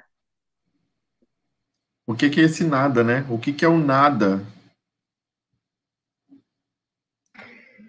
Então, depois disso, né, assim, aí eu lembro de Carmen, né? Carmen disse assim: as palavras, elas têm berolas, né? Então, são essas berolas que a gente precisa tomar cuidado, né? Então, a narrativa nos provoca também a isso. Então, que palavra está sendo expressa, saindo verbalmente ou escrita, e que berolas estão por trás daquela palavra expressa oralmente ou escrita, né? Então, é esse movimento. E aí, assim, isso que o Tiago faz a gente refletir é o que, assim, eu estou aqui, desde quando o Rafael leu a questão do Gilberto, eu estou aqui tentando, matutando, assim, o que a gente pode conversar sobre isso, né? E, assim, isso é o que eu tenho feito, na verdade, ao longo desses últimos meses. A gente, na Univasf, aqui, a gente parou as aulas no dia 16 de março. Estava tudo certo para acontecer o Simpósio Internacional de Juventude e Educação, que eu estava organizando, que aconteceria exatamente começando o dia 16, a gente foi obrigado a suspender por conta da pandemia. E aí eu tenho pensado muito de lá para cá, né? O que é que a minha tese me ensinou que agora eu consigo vincular o que é que a minha pesquisa no doutorado com a documentação narrativa, o que é que as experiências que os professores documentaram me possibilitam refletir o universo da pandemia. A situação em que docentes da educação básica estão trabalhando das 6 da manhã às 0 hora no WhatsApp para atender dúvida de aluno, tendo que aprender a gravar um vídeo, subir no YouTube e disponibilizar para o aluno, e, ao mesmo tempo, tendo que dar atenção aos pais daqueles meninos e meninas que não estão, na verdade, não têm uma formação docente para lidar com a aprendizagem dos filhos. Tem formação de vida para dar conta de criar os filhos. Mas no processo de escolarização é um outro universo. Então, como é que pensa tudo isso? E aí eu fico me colocando, e eu, enquanto professor do ensino superior, que forma o professor que vai lidar com essa situação? Então, essas têm sido as minhas reflexões ao longo da quarentena. Eu tenho anotado muita coisa, assim, tipo, não é uma coisa assim, tipo assim, eu tenho feito o diário da quarentena, eu tenho anotado várias questões. E aí, quando o Gilberto diz assim, como é que a gente pode estabelecer conexões com os distintos saberes? Nos colocando na linha de horizontalidade.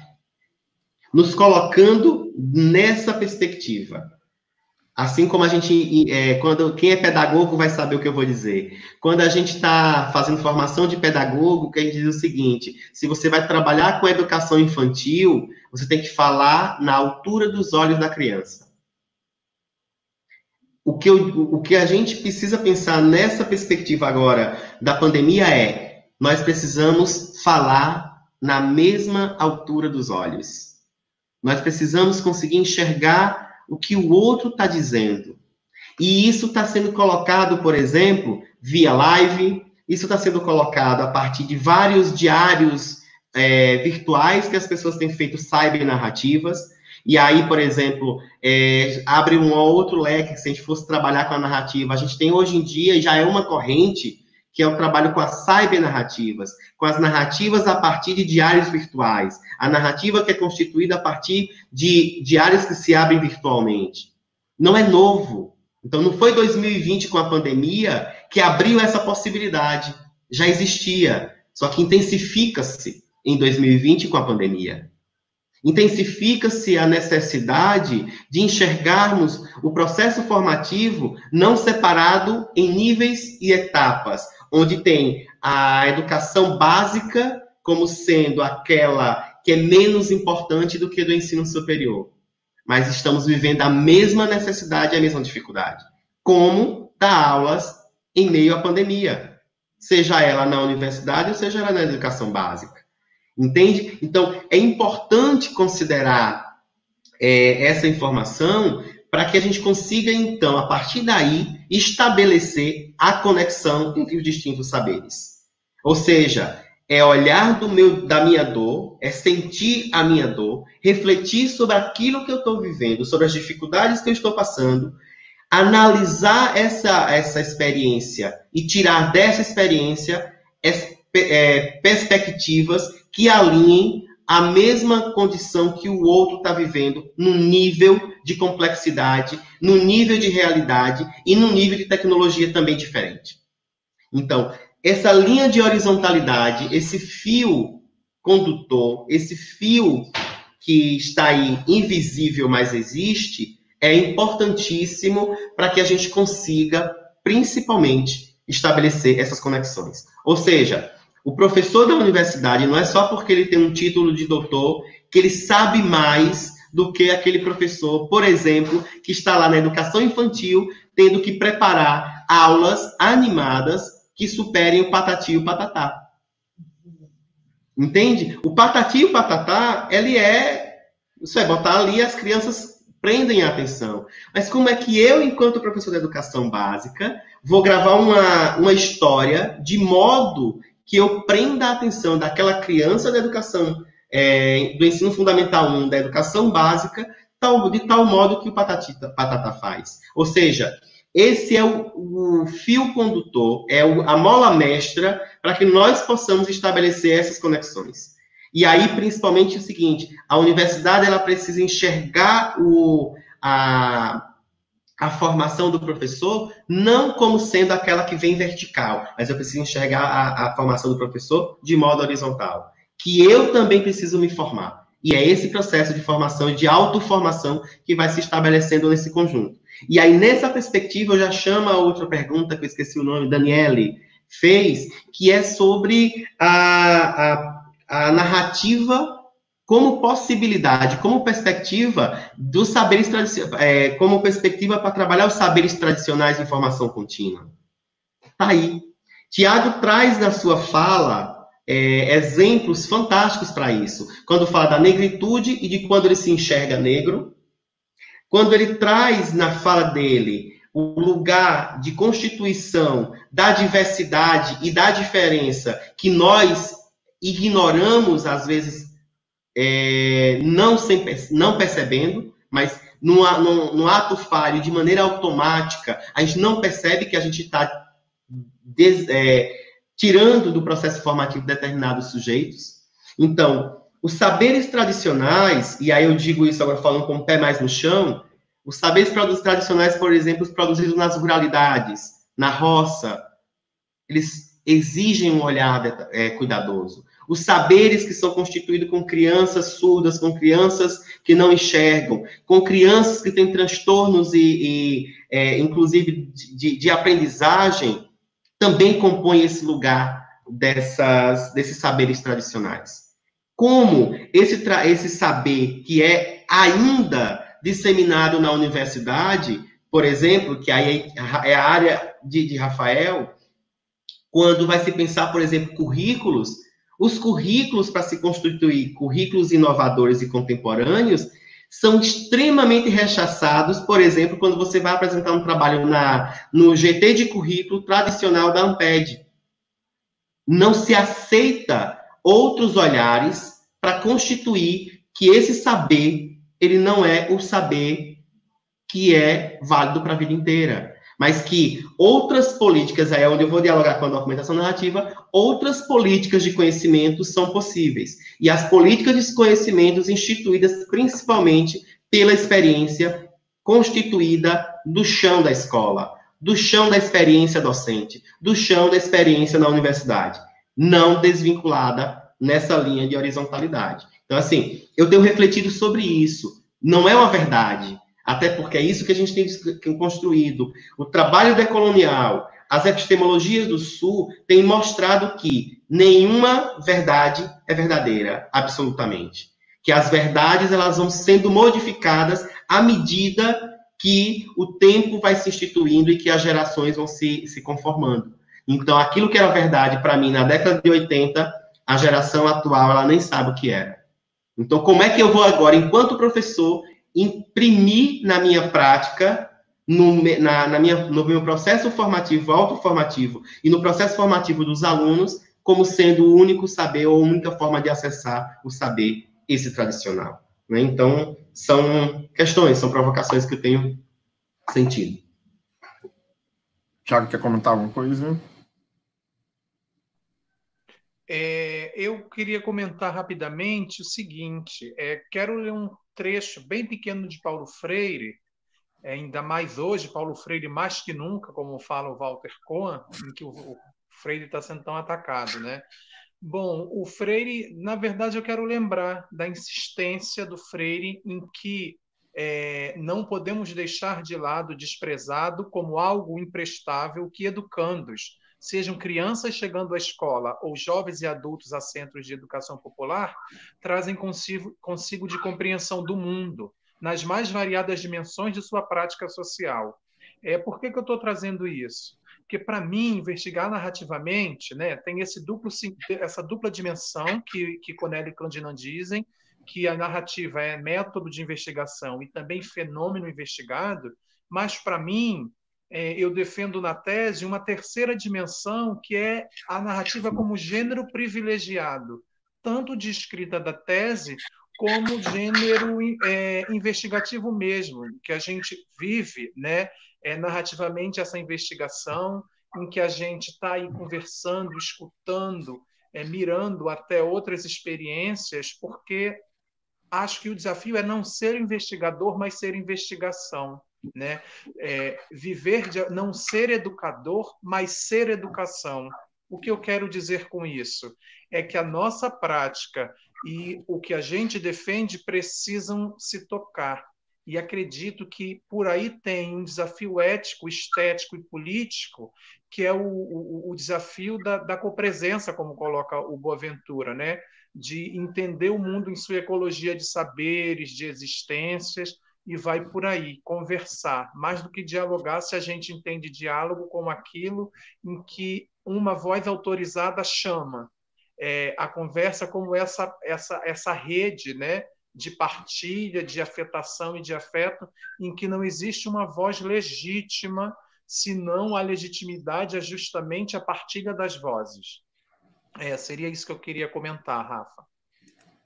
Bom, acerca dessa questão que o Adelson trouxe, das epistemologias do Sul, e que o Thiago também comentou, assim, só salientar que o Sul não é algo geográfico. O Sul se refere à produção e à validação de conhecimentos que estão ancorados nessa experiência de resistência.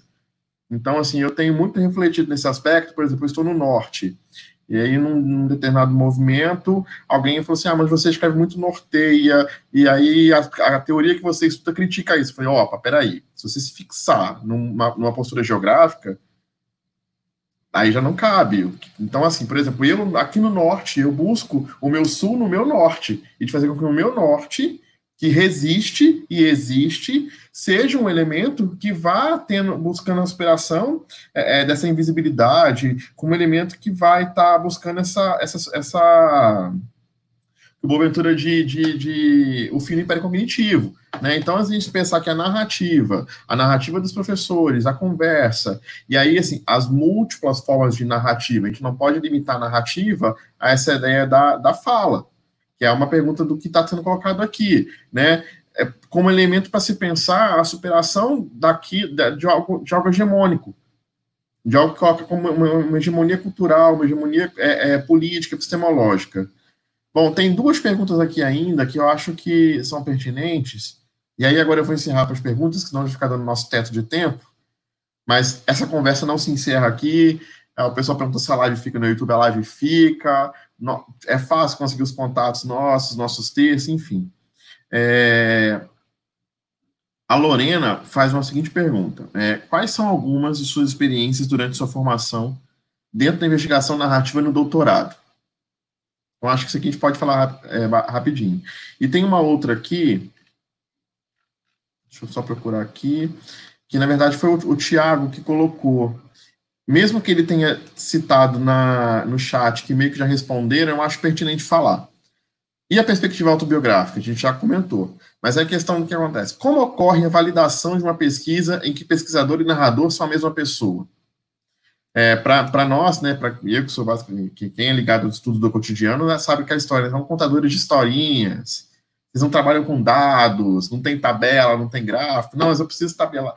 Enfim, e aquela coisa, né? Uma das coisas que me fez encantar pelos estudos do cotidiano ainda na graduação foi ler um texto da Regina Leite Garcia e ver que naquele texto que ela falava do ser professor pesquisador, eu me via. Porque quando eu planejava minhas aulas de estágio, eu tinha que fazer um processo investigativo para o planejamento. E aí, se eu não posso ser o meu professor pesquisador, o professor pesquisador que pesquisa a minha prática, para fazer o meu planejamento didático, pedagógico, a minha aula, por que eu não posso ser o meu professor pesquisador também no meu processo investigativo de pesquisa em outro nível? Bom, mas são essas duas perguntas que eu queria deixar para a gente conversar aqui antes de encerrar. E aí, Adelson, Thiago? Thiago quer começar dessa vez, Thiago? Posso começar. Sobre essa questão, eu vou começar pelo fim, porque eu acredito que não existe fim nem começo, só meios, né? E sempre continuação. Pelo menos aprendi isso com Clarice Lispector no livro Uma Aprendizagem ou Livro dos Prazeres, em que ela começa o livro com vírgula e acaba nos 2 pontos, né? Bem provocando que o livro, como a vida, é algo que não começa, mas continua. Pensando nas nossas pesquisas, né, sejam elas narrativas ou não, elas também são continuidades, porque a gente vai se formando investigador muito antes de fazer uma pesquisa, né? Na vida, que é a maior fonte da nossa investigação. Posto isso, eu queria lembrar um pouco que rigor, o que é o rigor? Rigor, quando começa, né? Rigor era uma possibilidade, era um instrumento para medir os rigores, as medidas dos espaços eram como antigamente se mediam os terrenos para vender, se media em rigores, quantos rigores, tudo. Então, tem a ver com a linha, com limite, mas isso é só uma acepção de rigor.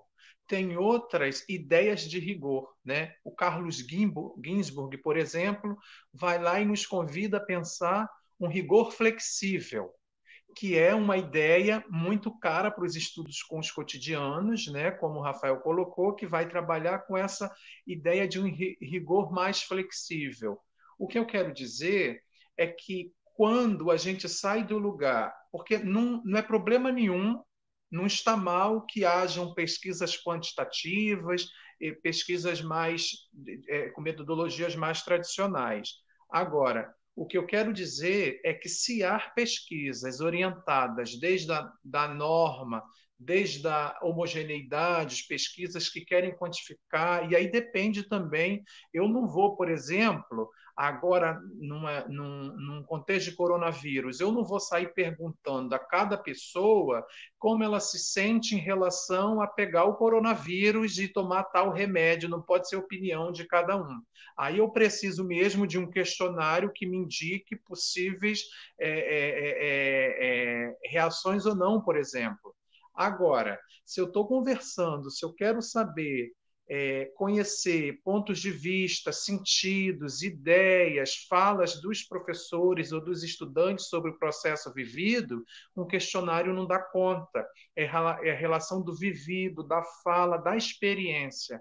Essa dimensão experiencial talvez peça um outro rigor que, para mim, tem a ver com a escuta, tem a ver com o cuidado, tem a ver com o princípio ético e estético do próprio narrar. O que eu quero dizer com isso? Que o próprio texto de pesquisa numa investigação narrativa é também uma narrativa. É uma narrativa de narrativas. Porque, a partir da narrativa do outro, o rigor narrativo me cobra que, no meu texto, não esteja só a minha voz, não esteja só a minha fala, mas a fala do outro, a sua experiência e as ressonâncias, as provocações, as perguntas, as inquietações que aquilo me suscita estejam presentes também. O que eu quero dizer com isso é que uma pesquisa narrativa não é uma pesquisa arrumadinha. É uma pesquisa em que o caos é uma outra possibilidade de ordem. Aí vou para a segunda pergunta, experiências da nossa investigação. Eu, por exemplo, no meio da pesquisa, minha pesquisa de doutorado é trabalhar, conversar com as narrativas de professores da rede pública para pensar uma alfabetização sem cartilha. No movimento da pesquisa, eu fui me dando conta de dimensões que estavam colocadas que eu nem imaginava. Por exemplo, da importância da escuta como uma dimensão da qual não se pode abrir mão na alfabetização. Não era uma pergunta que eu me fazia, mas as narrativas me revelaram aquilo. Outra questão, que no campo da alfabetização, pelo menos no Rio de Janeiro, são as professoras negras que estão protagonizando a luta por uma alfabetização antirracista que possa afirmar as experiências das crianças das classes populares. Por que eu estou chamando essa atenção?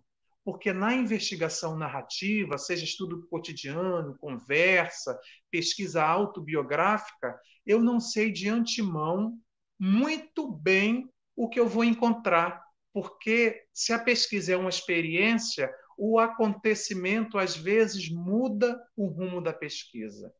Então é isso. A pesquisa narrativa é uma pesquisa acontecimento, uma pesquisa experiência, e para mim o rigor tem a ver com isso. O meu rigor é entender que a alteridade do outro não está à venda, que a voz do outro não está à venda. Para mim é isso.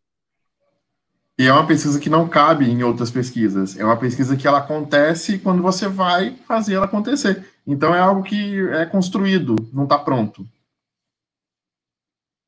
Exato. E assim, para mim é emocionante ouvir, né, esse tipo de fala, né, e ouvir a intensidade com qual a emoção vai emergindo da narrativa e como isso vai trazendo para quem narra os sentidos que nela vão sendo provocados. Olha, nós não estamos fazendo nenhum tipo de pesquisa narrativa, mas só o fato de ouvir a narrativa do Tiago com essas perspectivas leva a refletir isso. Então, isso para mim é o que me encanta. Eu já ouvi o seguinte, Adelson, às vezes você fala com muita paixão, às vezes é muito mais paixão e às vezes isso é complicado, porque você fala como paixão. E aí, onde é que fica a cientificidade? Então, isso eu já ouvi, né? E aí, uma das questões que aí eu vou começar não exatamente pelo fim, como o Tiago fez, mas vou começar pelo meio, né? É quando isso foi quando eu começo a entrar, de fato, a mergulhar no trabalho com a entrevista narrativa, a pesquisa autobiográfica, que aí é onde eu trabalho, na verdade, meu trabalho de pesquisa, meu campo de pesquisa está para além da pesquisa narrativa. Eu trabalho com a pesquisa autobiográfica. Eu trabalho com a pesquisa autobiográfica enquanto abordagem e enquanto método. Dentro dela entra a narrativa. Né? Então, isso é interessante deixar claro. E aí, nesse movimento, é onde essa pergunta de assim, tá, e onde é que separa o professor pesquisador e separa o colaborador? Numa pesquisa que ela é narrativa, e onde é que entra o lugar da autobiografia? E aí, nas referências epistemológicas da autobiografia, uma das coisas que foram sendo construídas, principalmente a partir do CIPA, né, do Congresso Internacional de Pesquisas Autobiográficas, para resolver esse problema, utilizar resolver isso na forma de utilização do termo no texto. Ou seja, tratar a autobiografia usando auto entre parênteses, permite que o pesquisador dialogue com a narrativa do outro e com a sua narrativa. Então, ela é uma autobiografia, mas não é o auto de acordo com a literalidade da palavra. A autobiografia significa que é a escrita propriamente dita do sujeito. Quando você constrói ela na medida e na perspectiva do auto, utilizando o parêntese, isso institui que ali há uma perspectiva híbrida daquela autobiografia. Ou seja, é um movimento de quem narra, mas também é um movimento de quem faz a pesquisa acontecer. É um movimento que intercala a narrativa que se desenvolve, que desarrolla no texto escrito enquanto pesquisa, que inclui aí a experiência instituída do sujeito que faz a pesquisa.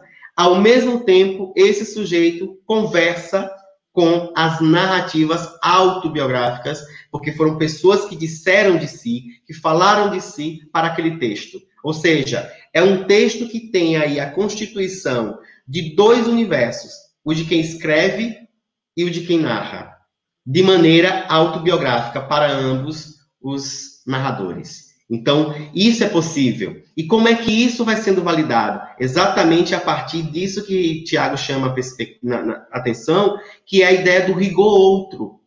Né? E aí, nessa perspectiva de rigor outro, tem um livro que é organizado pelo Roberto Sidney Macedo e o Álamo Pimentel na UFBA, que vai tratar exatamente disso, que é um livro chamado Um Rigor Outro sobre a questão da qualidade na pesquisa qualitativa.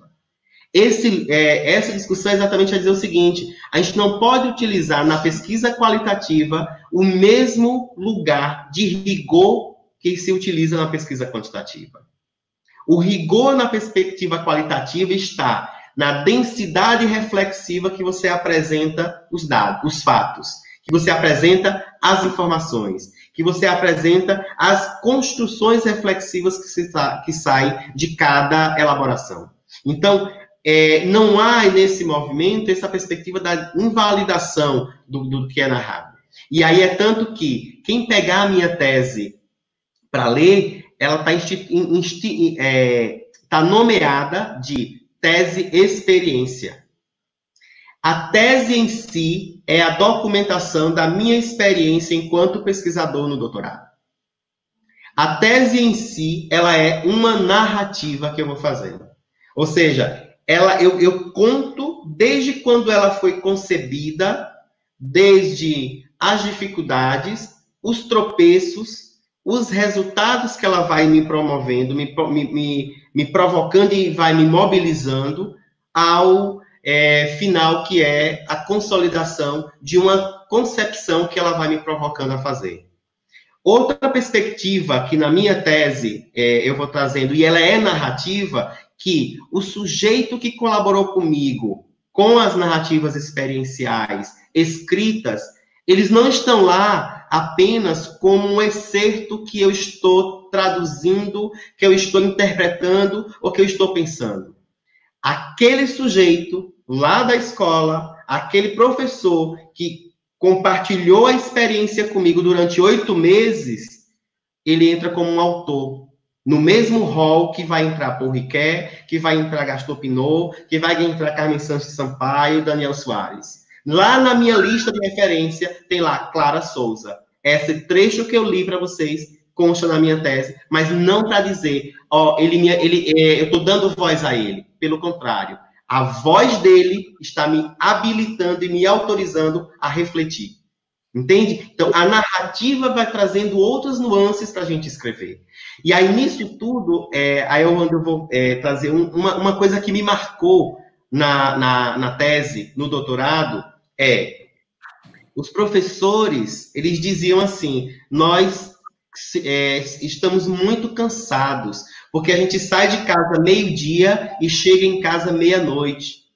Porque a gente trabalha numa escola que é cedida pelo município para que funcione o ensino médio. Nós temos 4 salas de aula. Uma que fica a secretaria, biblioteca, sala de professores e coordenação pedagógica. E 3 salas que funcionam o ensino médio. Uma para o primeiro, outra para o segundo, outra para o terceiro. Isso de tarde e de noite. E à noite com uma característica. Alunos que trabalham o dia inteiro na roça e que estão basicamente fazendo ensino, educação de jovens e adultos. E aí, assim, era simples ouvir, né? Mas o que acontece? Eu fui com eles. Eu peguei o mesmo transporte que esses professores pegam.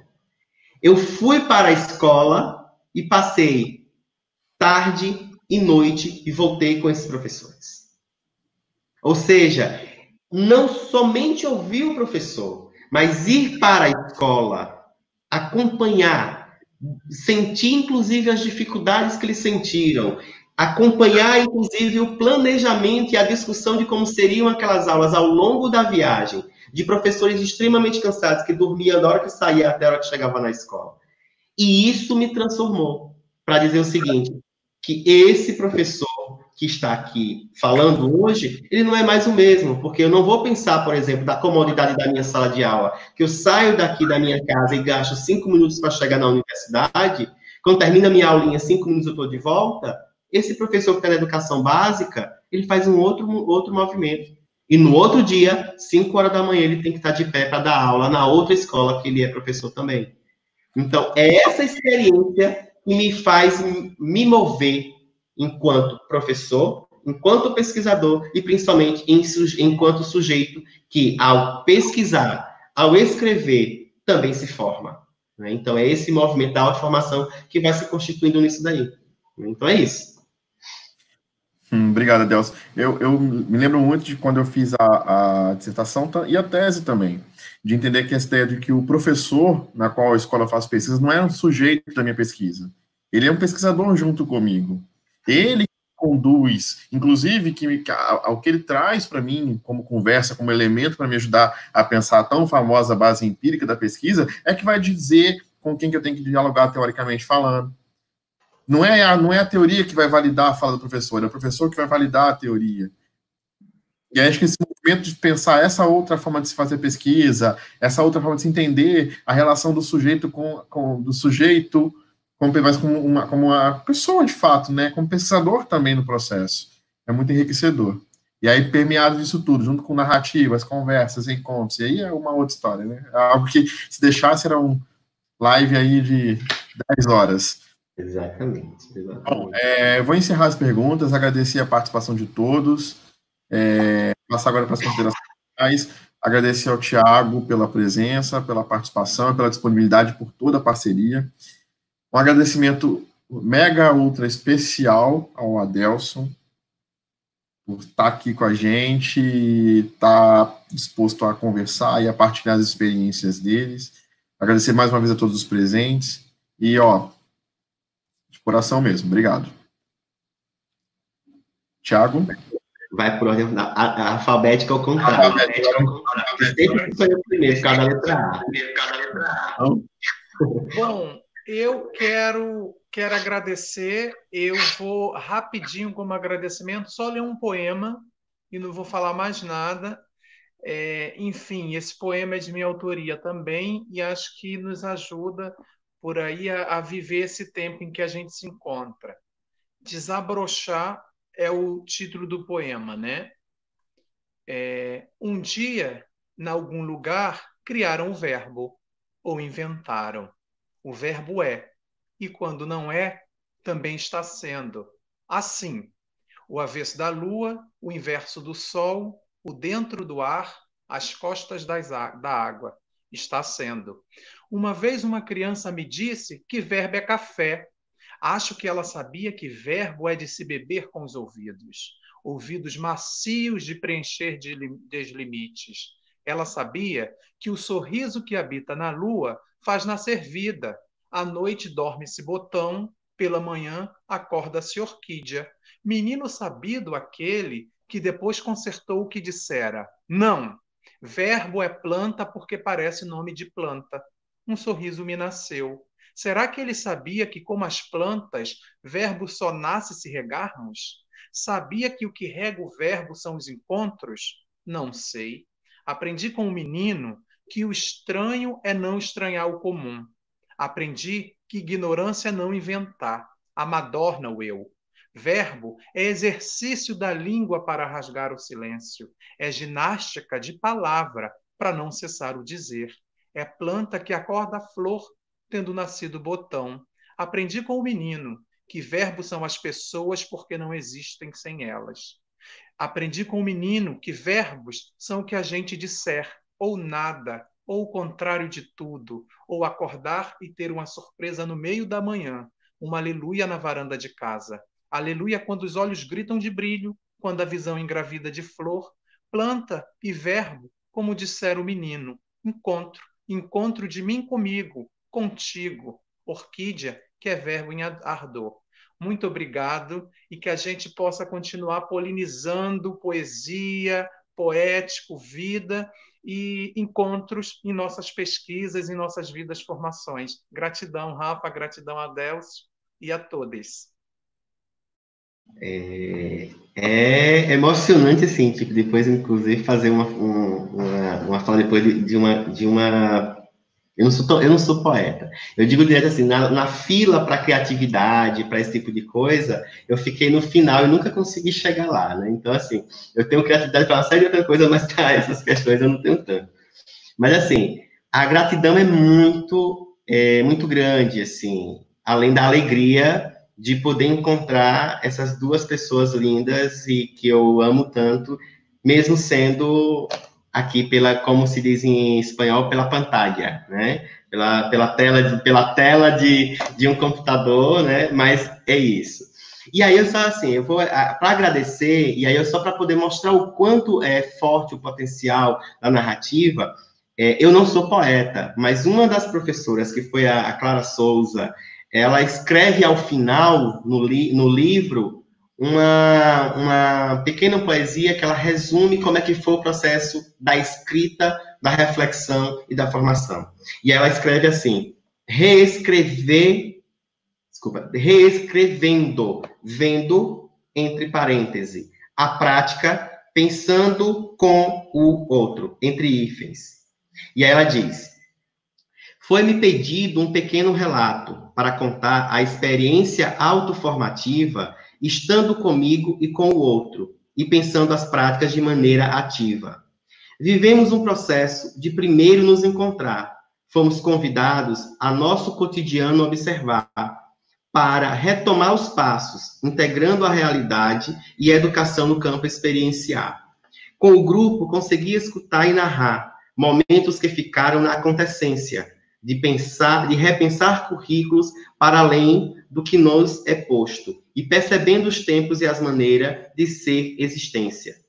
Existindo com o outro e deixando emergir a inteireza em ser professora, professando a arte de educar, com flores e espinhos, desertos e oásis, mas sempre buscando um novo jeito de se encantar.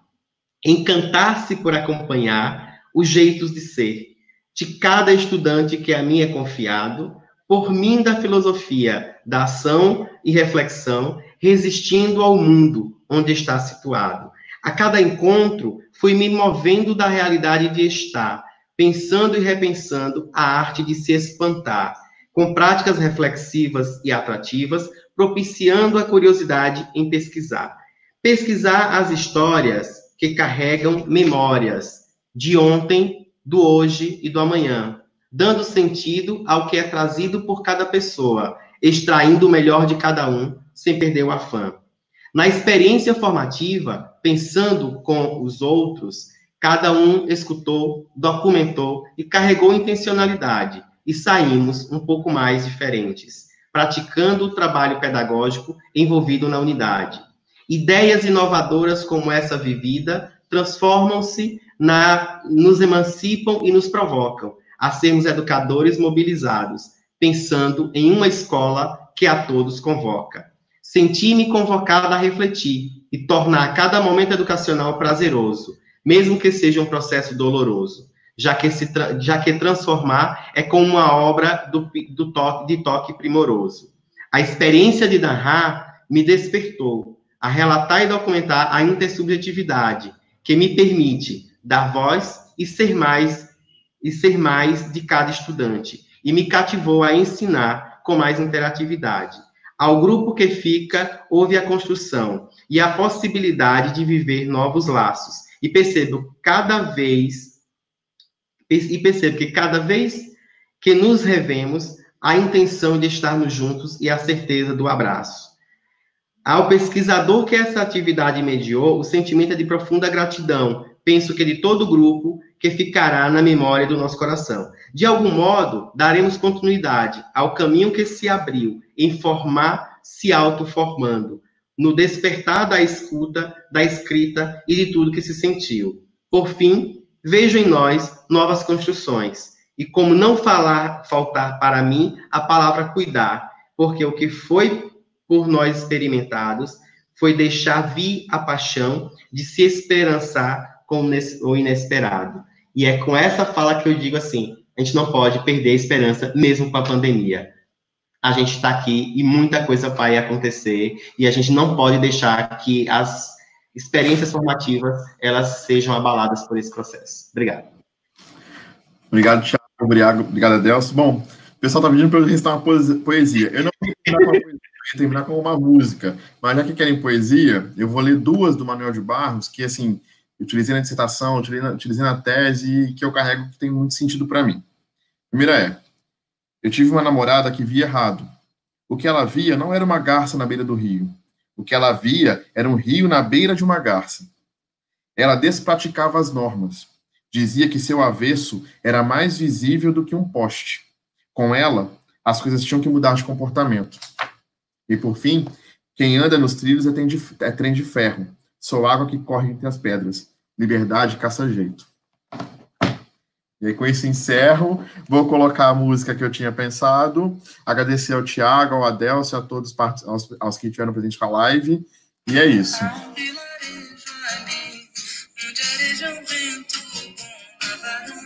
Quem descansa vê o horizonte deitar no chão pra acalmar o coração.